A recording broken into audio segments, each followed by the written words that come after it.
최근 어린이 보호구역 내 단속 카메라와 신호등 설치를 의무화한 민식이법이 국회를 통과해 스쿨존에서의 운전에 더욱 주의해야 합니다.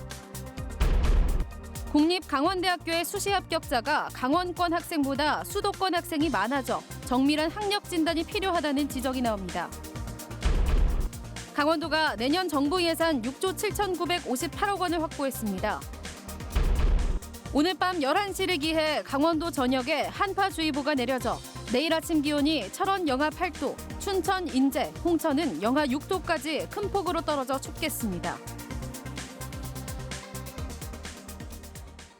시청자 여러분 안녕하십니까? 오늘 밤 11시를 기해 강원도 전역에 한파주의보가 내려져 내일 아침 기온이 오늘보다 10도 이상 큰 폭으로 떨어지겠습니다.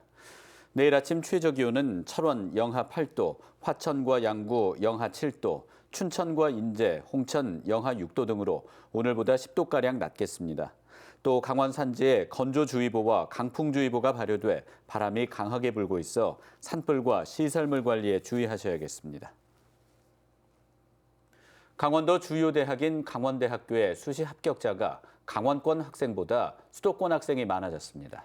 한림대도 마찬가지인데요. 강원도교육청이 강세라고 자평한 수시 경쟁력에도 의문이 생기고 있습니다. 허주희 기자가 보도합니다. 2020학년도 강원대 수시 합격자가 수도권 학생이 강원권 학생을 앞질렀습니다. 서울, 경기, 인천을 포함한 수도권 합격자는 1,489명으로 전체의 45%를 차지해 강원권 학생보다 많아졌습니다. 2018-2019학년도까지만 해도 강원도 합격자가 수도권 합격자보다 많았지만 올해 역전 현상이 나타난 겁니다. 강원대학교는 여러 가지 원인이 작용한 것으로 분석했습니다. 먼저 학령 인구 감소와 함께 수도권과의 편리해진 교통을 들었습니다. 여기에 서울권 대학 선호로 강원권 학생이 줄고 서울권 학생은 는 것으로 보고 있습니다. 또 수능 성적이 전국 최하위권인 상황에서 도내 학생들이 수능 최저 기준을 맞추지 못한 것도 주된 원인으로 분석했습니다. 차이가 많이 나는 부분이 일반 전형 부분인데 수능 최저 기준을 이제 충족하는 학생들이 강원권 출신보다 이제 수도권에서 많은 것이 이 합격 인연 차이에 이제 영향을 주는 것으로 보입니다. 이번 강원 지역 인재 전형에서도 전체 지원자 가운데 수능 최저 기준을 못 맞춘 학생은 1,580명으로 전체의 54%, 절반을 넘는 것으로 파악됐습니다. 한림대 2020학년도 수시 합격자도 수도권 학생들이 많아졌습니다.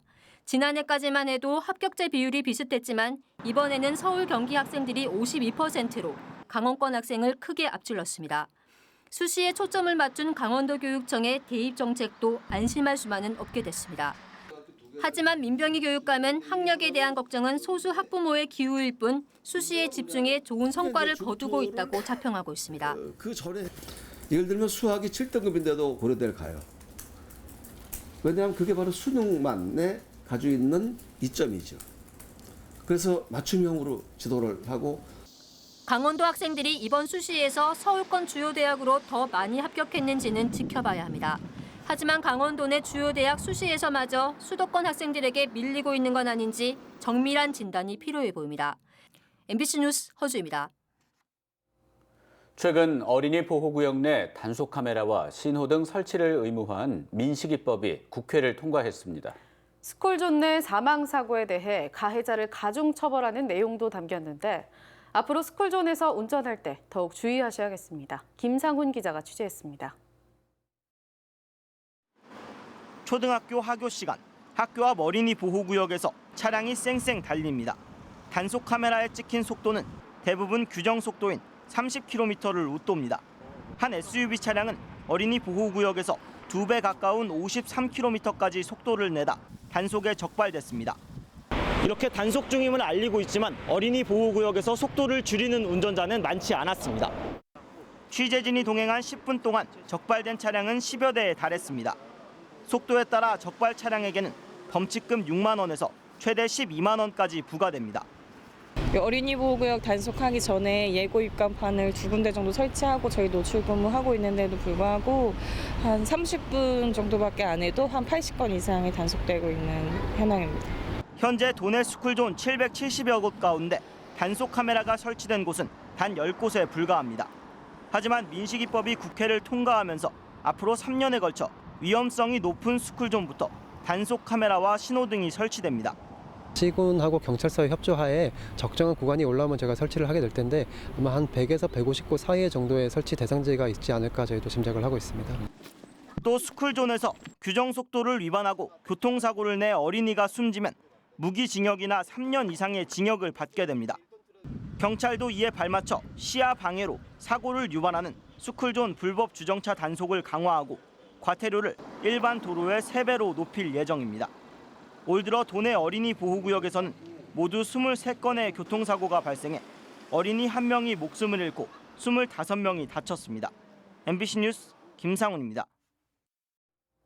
요즘 미세먼지로 대기질이 매우 나쁨 수준까지 치솟은 가운데 오염물질 배출 지역을 대상으로 드론과 이동 측정 차량이 투입됩니다.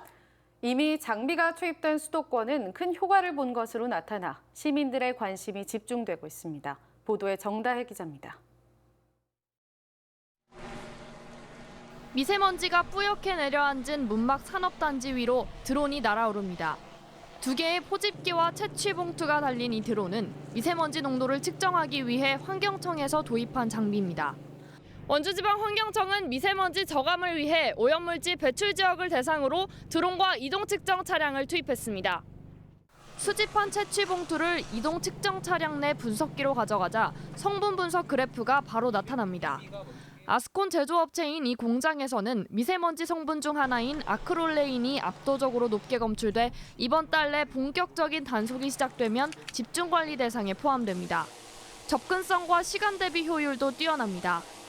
사람이 직접 굴뚝에서 시료를 채취할 때 최대 3시간이 소요되는 반면 드론은 10분이면 충분합니다. 드론과 함께 투입된 이동 측정 차량도 관심을 모으고 있습니다. 오염물질 배출 지역을 돌며 오염 밀집 지역을 실시간으로 감지하는 게 이 장비의 핵심인데 차량 지붕에 달린 포집기가 도로를 돌며 공장 인근 대기를 채취하면 차량 내부 검사기를 통해 곧바로 시각화된 자료가 나타납니다. 차량이 지나간 곳이 나타나고 이중 기준치 이상의 메탄올이 검출된 곳은 빨갛게 표시됩니다. 지정 악취물과 유기화합물까지 정밀 검사도 가능합니다. 한 10개의 항목 정도를 측정한다고 하면 저희가 드론과 이동식 측정 차량을 활용한 방법으로는 최대 60종까지 오염물질을 측정할 수 있습니다. 드론과 이동 측정 차량이 이미 투입된 수도권에서는 미세먼지 불법 배출 업장 적발 건수가 42%나 증가했습니다. 최근 강원 지역에도 미세먼지 특보가 반복되면서 드론과 이동 측정 장비 투입이 어떤 효과를 거둘지 기대를 모으고 있습니다. MBC 뉴스 정다혜입니다. 영서 지역에서 미세먼지 매우 나쁨 수준이 사흘 이상 지속되면서 오늘 아침 올겨울 첫 비상저감 조치가 시행됐습니다. 오늘 비상저감 조치로 행정기관과 공공기관에서는 차량 2부제가 시행됐고 배출가스 5등급 차량의 운행이 제한됐습니다. 한편 미세먼지는 오늘 밤부터 차차 해소돼 내일은 보통 수준을 회복할 전망입니다. 정부가 원주 캠프롱과 캠프 이글 등 전국 4개 미군 기지를 반환받기로 오늘 미국 측과 전격 합의했습니다. 원주 시민들은 환영의 뜻을 밝혔고 원주시는 문화체육공원 조성을 통해 시민들을 위한 공간을 만들기로 했습니다. 황구선 기자입니다. 원주 캠프롱과 캠프 이글 등 미군 부지가 최종 반환됐습니다. 정부가 캠프롱 등 전국 4곳 미군 기지를 반환받기로 미국 측과 전격 합의한 겁니다. 10년 가까이 방치돼 왔던 캠프롱은 곧 빗장을 풀고 시민들에게 공개되고 공군 부대에 있는 캠프 이글은 공군이 사용할 예정입니다. 시민단체들은 즉각 환영의 뜻을 밝혔습니다. 20년 동안 그 싸움을 해왔던 거고요. 그러한 그 성과라고 생각합니다. 그래서 앞으로 100년을 내다보면서 시민이 중심인 도시를 만드는데 꼭 필요한 공간으로. 그간 반환 논의의 걸림돌이었던 오염 정화 책임과 비용 문제는 부지가 방치되며 불어나는 사회적 비용을 막기 위해 우선 반환하고 추가 협의를 이어가기로 했습니다. 미국 측이 캠프롱과 캠프 이글에 대한 사용권을 반환함에 따라 온전한 땅 소유권은 국방부로 넘어갔습니다. 국방부는 환경부와 함께 앞으로 2년 동안 토양 오염 정화 사업을 추진하고 원주시는 정화 사업 중간마다 환경 영향 평가를 거쳐 개발이 가능한 부지에 빠르면 내년부터 문화체육시설을 개발할 계획입니다. 앞으로 우리 시에서는 문화체육 공간으로 이렇게 조성을 해서 시민들로부터 가장 사랑받는 도시공원 형태로 조성할 계획입니다. 원주시가 그동안 국방부에 냈던 캠프롱 34만 제곱미터 부지 땅값은 790억 원. 올해까지 지불한 땅값인데 내년부터 국방부와 소유권 이전 논의를 할 때 늘어난 감정가를 다시 부담해야 할지 앞으로 풀어야 할 숙제로 남았습니다. MBC 뉴스 황구선입니다.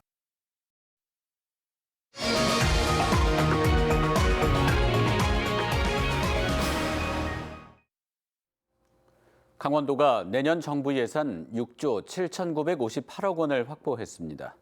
강원도는 올해 정부 예산 확보액보다 11.6% 증가한 예산을 확보했고 당초 목표액보다 4,958억 원을 초과 달성한 성과라고 자평했습니다. 주요 예산으로는 올림픽 경기장 사후 활용에 필요한 평화 테마파크 조성 26억 원과 동계 썰매 종목 체험시설 설치 지원 32억 원 등입니다. 또 춘천 속초 동서 고속화철도 건설에 90억 원을 추가 확보했고 원주천 재해 예방 사업 15억 원, 친환경 임업 클러스터 조성 5억 원 등을 신규 확보했습니다. 이재수 춘천시장 전용 차량 무리와 관련해 사회단체와 정당 등에서 비판과 재발 방지 대책 요구가 잇따랐습니다. 춘천 시민사회단체 네트워크는 성명을 통해 불법을 저지르고도 원상복구하면 된다는 무책임한 관행을 고쳐야 한다며 시장이 시민 앞에서 직접 사과하고 재발 방지 대책을 약속하라고 촉구했습니다. 정의당 춘천시 위원회도 국민들은 공직사회의 관행과 충성 경쟁에 크게 분노했다며 이재수 시장이 이런 문제를 개선하기 위해 제도적 정비를 해야 한다고 주장했습니다. 자유한국당 소속 춘천시 의회 의원들도 성명을 통해 이재수 시장이 발뺌과 변명만 한다고 비판했습니다.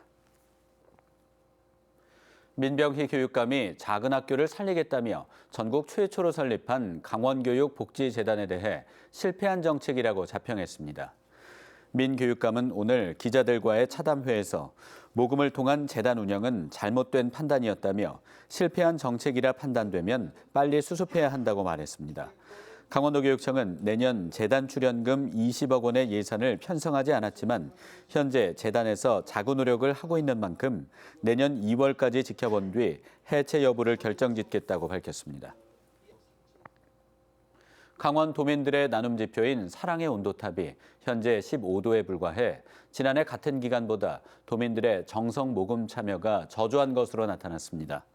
강원도 사회복지공동모금회에 따르면 장기화된 경기 침체와 기부 분화 위축 탓에 지난해 같은 기간 목표액의 20.8도를 달성한 것보다 5도가량 낮아 6억 원가량 적은 것으로 집계됐습니다. 올해 목표액은 102억 8,200만 원으로 기부액 모금은 내년 1월 말까지 계속됩니다.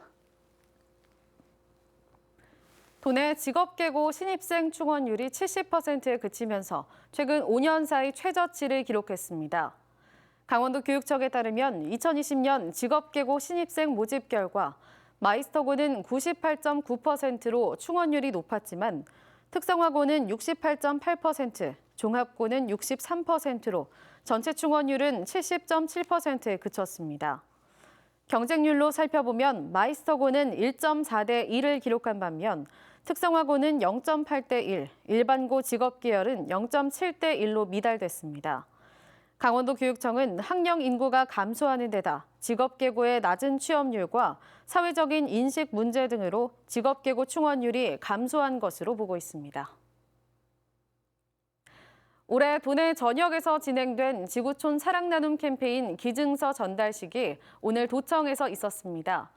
월드비전 강원 지역 본부를 비롯해 춘천문화방송 등 도내 언론기관이 공동으로 실시한 지구촌 사랑나눔 캠페인에서는 강원도와 우간다를 돕기 위해 성금 모금 활동을 펼쳤습니다.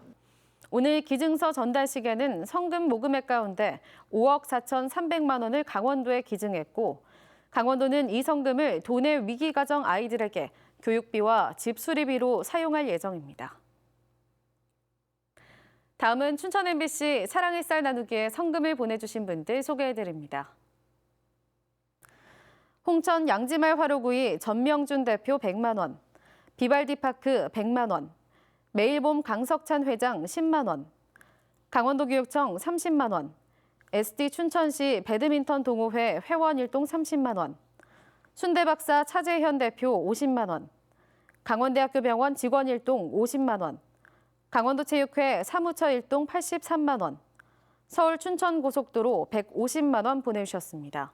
정성과 사랑을 모아주신 분들께 다시 한번 감사드립니다. 다음 뉴스입니다. 2025년 고교학점제 전면 시행을 앞두고 강원도교육청이 오늘 춘천을 시작으로 강릉과 원주에서 고교학점제와 2025 개정 교육과정 연계에 대한 학부모 설명회를 엽니다. 오늘 춘천 세종호텔에서 열린 설명회에서는 한국진로진학정보원 진동섭 이사의 강연에 이어 고교학점제 설명회와 질의응답 시간이 마련됐습니다. 강원도교육청은 고교학점제 설명회 참가 신청이 일찌감치 마감되는 등 학부모 관심이 높아지자 내년 3월 이전에 추가 설명회를 계획하고 있습니다. 강원도교육청이 정시원서 접수 시작일인 26일까지 정시 집중 상담 기간을 운영합니다. 우선 춘천과 원주, 강릉 등 9개 권역 교육도서관과 교육문화관에서 상담 희망 학생을 대상으로 대입 지원관을 통한 상시 상담을 진행합니다. 오는 14일에는 춘천과 원주, 강릉 권역별로 강원진학지원센터 상담교사단과 함께하는 학생 맞춤형 정시지원 전략을 위한 1:1 대면 상담을 진행합니다. 또 오늘 도내 9개 대학을 분석한 정시지원 자료집에 이어서 13일에는 강원도형 정시 배치 프로그램을 직접 개발해 일선 학교에 배포합니다. 통증 치료를 하다 의료 과실을 일으킨 의사 A씨에게 금고 6개월에 집행유예 1년이 선고됐습니다. A씨는 지난해 3월 춘천 자신의 진료실에서 교통사고를 당한 B씨의 통증 치료를 하다 주사 바늘로 척추신경을 찔러 업무상 과실치상 혐의로 기소됐습니다. 춘천지방법원 조정래 부장판사는 과실로 발생한 결과가 가볍지 않다고 밝혔습니다. 뉴스를 마칩니다. 시청해주셔서 고맙습니다.